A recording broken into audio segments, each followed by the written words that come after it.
Este és l'estat del passeig marítim de Bellreguard, que ja fa anys el van haver de tirar arrere per a evitar que la mar se l'engolira. Tot això, la tempesta Glòria l'ha deixat com veuen. Avui autoritats de la Diputació de València i de l'Ajuntament de la població han visitat la desfeta i posen damunt la taula la possibilitat de no reconstruir-lo. El debat és què fem amb els passeigs marítims, no? Perquè és més que evident, sols visualment, com s'ha comportat, no? Quina afecció han tingut les platges que conserven les seues motes i aquelles platges que les seues motes van ser desfetes per construir passeig marítim.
Que la natura puga protegir sempre és molt millor que allò que sigui artificial, però a lo millor hi haurà que començar a plantejar-nos que el canvi climàtic ja és una realitat.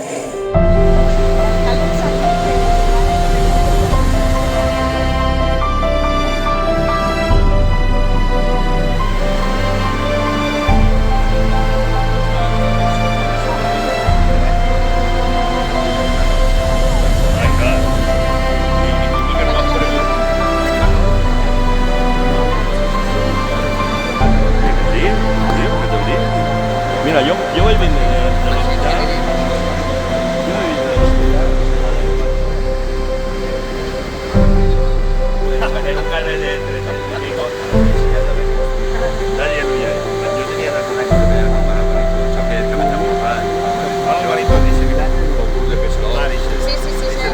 Para el barrio. Comencen i fan una aposta.